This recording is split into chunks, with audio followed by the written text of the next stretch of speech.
अस्सलाम वालेकुम दोस्तों, मैं हूं काजी जवाद जमील। दोस्तों, आजकल फ़ेसबुक पे, सोशल मीडिया पे गुज़श्ता 2-3 सालों से एक शख्सियत बहुत ज़्यादा मशहूर हैं, हकीम शहज़ाद। उन्होंने नाम के साथ जो है मशहूर कर रखा है हकीम लोहा पाड़। एक माजून उन्होंने बनाया है और उसका नाम है माजून लोहा पाड़ के नाम से माजून है। सोशल मीडिया पे तकरीबन सोशल मीडिया इस्तेमाल करने वाले लोग तकरीबन उनको जानते हैं। बहरहाल उस हवाले से बहुत से लोग जो क्लिनिक पे तशरीफ़ लाते हैं वो इस हवाले से अक्सर जो उनसे वाकिफ़ होते हैं सवाल करते रहते हैं। सिर्फ मुझसे नहीं, बहुत से प्रैक्टिस करने वालों से ये सवाल किया जाता है कि हकीम लोहा पाड़ की आखिर हकीकत क्या है। वो जो प्रैक्टिस करते हैं क्या उसका तिब के साथ ताल्लुक़ है या नहीं है, या शोबदाबाजी है, या सिर्फ सोशल मीडिया का एक कमाल है। जो भी है इससे मुताल्लिक़ बताएँ। बहरहाल मेरा वीडियो में उनका मकसद जो है कोई उनकी शख्सियत को कोई रोस्ट करना नहीं है। मैं मतलब उनके कोई बहुत ज़्यादा तनकीद करना नहीं है। जो हक़ाइक़ हैं, जो मैं जान सका हूँ, वही मैं थोड़ा-सा आप हज़रात के सामने रखूँगा। सबसे बुनियादी बात तो ये है कि आप लोग जानते हैं गुज़श्ता कुछ अर्सा कबल उनको एफआईए ने गिरफ़्तार किया था कि नाज़ेबा वीडियोज़ के हवाले से वो काफ़ी ज़्यादा जो है नाज़ेबा अंदाज़ में गुफ्तगू करते हैं और ऐसे अल्फ़ाज़ इस्तेमाल करते हैं, गैर मुहज़्ज़ब अल्फ़ाज़ इस्तेमाल करते हैं जो सोशल मीडिया पे नहीं किए जाने चाहिए, वो इस्तेमाल करते हैं। और उनको इस हवाले से एफआईए ने गिरफ़्तार किया था और 7 रोज़ा जिस्मानी रिमांड पर भी भेजा था।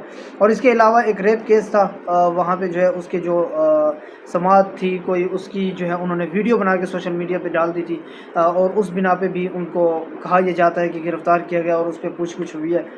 इसके साथ ही उन्होंने गुज़श्ता जो हिबा बुखारी एक अदाकारा हैं उस मुतालिक एक दावा किया था सोशल मीडिया पे, जिसको इंतहाई जो है गैर मुहज़्ज़ब दावा कहा गया। और इसको ये कहा गया कि जी ये दावा करना, सोशल मीडिया पे दावा करना मतलब एक दोबारा जो है फ़ेम हासिल करने के लिए था। वो ये था कि उन्होंने कहा कि हिबा बुखारी जो है उन्होंने मेरी दवाई इस्तेमाल की और उसके बाद जो है वो हामला हुई। बहरहाल इस पे काफ़ी ज़्यादा उनको सोशल मीडिया पे तनकीद का सामना करना पड़ा। बहरहाल हम थोड़ा-सा इस हवाले से बात करते हैं कि आखिर उनकी शख्सियत क्या है, ठीक है। हकीम लोहा पाड़ जो हैं वो काफ़ी ज़्यादा शोहरत हासिल कर चुके हैं सोशल मीडिया से, और बिलख़ुसूस दानिया शाह के हवाले से। जब से उन्होंने दानिया शाह से शादी की है उसमें उनको काफ़ी ज़्यादा जो है शोहरत मिली है और उस शोहरत को मेरे ख़्याल में संभाल नहीं पा रहे। जब शादी की थी तो उसके बाद एक और उन्होंने एक स्टंट खेला था सोशल मीडिया पे, वो ये था कि उन्होंने अपने क्लिनिक के ऊपर अपनी सीट पे दानिया शाह को यानी अपनी बीवी को बैठा दिया था कुछ दिनों के लिए, जिसकी वजह से जो है वो काफ़ी ज़्यादा रश लग गया।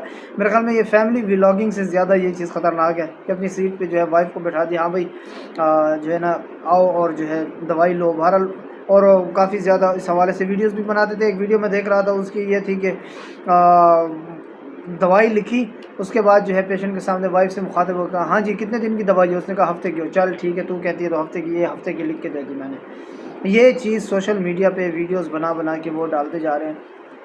एक और चीज़ है जो जिसका मुझे पता चला है, और लेकिन दो जगहों से पता चला है, लेकिन उसके मुताल्लिक मुझे कोई सबूत नहीं मिला कि मैं कहूँ कि कंफर्म है, ये सबूत नहीं मिला और ना ही मैं कंफर्म कह सकता हूँ। मैं पहले से बता रहा हूँ, मुझे सिर्फ इसका पता चला है और मैंने इस मुताल्लिक ज़्यादा तहकीक नहीं की। तो बात क्या थी? बात ये थी, मुझे कहा गया कि इनका जो माजून है लोहा पाड़, माजून लोहा पाड़ जब आप रब्ता करते हैं मुख्तलिफ़ नंबर से, एक नंबर पे आपने रब्ता किया, उसने कहा कि जी ये आपको 15,000 का मिलेगा मिसाल के तौर पर, ठीक है। उसके बाद ढूंढा, दूसरा नंबर मिल गया उनका कि ये भी मतलब उन्हीं के क्लिनिक का नंबर है, जो है ना, उसने कहा कि हाँ जी आपको 8,000 मिल गया। इसी तरह करते करते कोई आपको 8,000 का रेट देगा, कोई 15 का देगा, कोई 16 का देगा, कोई 18 का देगा, कोई 20, कोई 22, कोई 8, कोई 7, मुख्तलिफ़ रेट्स होते हैं।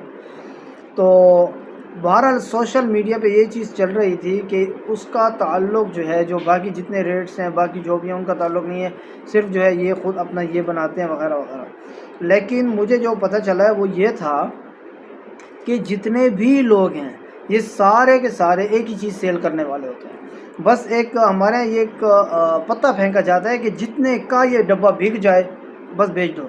8 का बिकता है 8 का बेचो, 7 का बिकता है 7 का बेचो, 10 का बिकता है 10 का बेचो, बेचना ही है।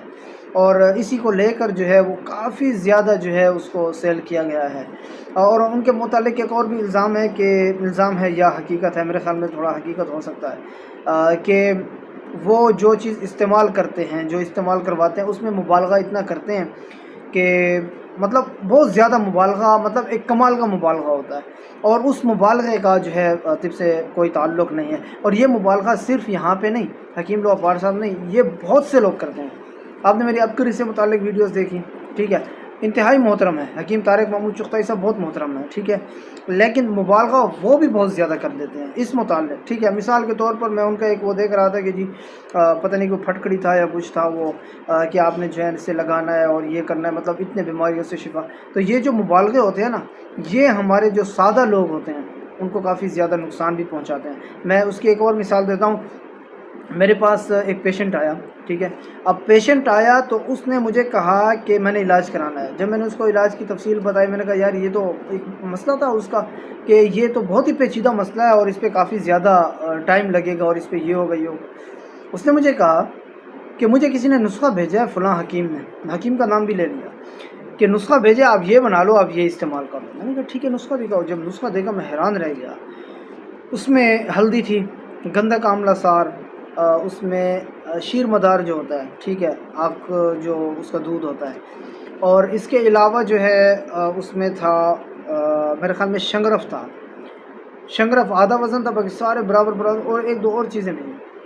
تو اس نے کہا کہ یہ اس کو ایسے ایسے پیس کے اور یہ بنانا ہے کیپسول بھر کے صبح شام۔ میں نے کہا یار اللہ کے بندے، یہ تو آپ کھاؤ گے تو گردوں کا بیڑا غرق ہو جائے گا۔ مطلب کچھ بھی، کہ جو چیز نسخہ ہاتھ لگا اور پھیلا دیا، جی اب یہ پتہ نہیں ہے اس میں کیا اجزاء ہیں، ان کے نقصانات کیا ہیں، اس کے فوائد کیا ہیں، وہ جسم میں کس چیز کو نقصان پہنچا سکتا ہے، اس کے سائیڈ ایفیکٹ۔ پھر یہ جملہ کہا جاتا ہے کہ دیسی دوائی کا کوئی سائیڈ ایفیکٹ نہیں ہے، یہ بکواس کی جاتی ہے۔ دنیا میں جو چیز موجود ہے اس کا سائیڈ ایفیکٹ ہے، ہر چیز کا ہے۔ جیسے ہم دہی روزانہ کھاتے ہیں، دہی کے بھی سائیڈ ایفیکٹ ہیں، دہی کے نقصانات ہیں۔ اب دہی کے نقصانات سے متعلق انشاءاللہ تفصیل سے بات ہوگی۔ بہرحال بات یہ کر رہا تھا، اب حکیم لو عبار صاحب کی ایک اور ویڈیو تھی، آپ نے بھی دیکھی ہوگی، سوشل میڈیا پہ کافی زیادہ وائرل تھی۔ ایک مریض آیا، اب مریض آیا، اس نے کہا کہ جی ہاں بتاؤ کب آئے تھے؟ اس نے کہا میں 5 دن پہلے آیا تھا۔ ہاں تو کیا تھا؟ اس نے کہا فالج تھا مجھے، پھر میری آپ کی دوائی کھائی، میرا فالج ٹھیک ہو گیا۔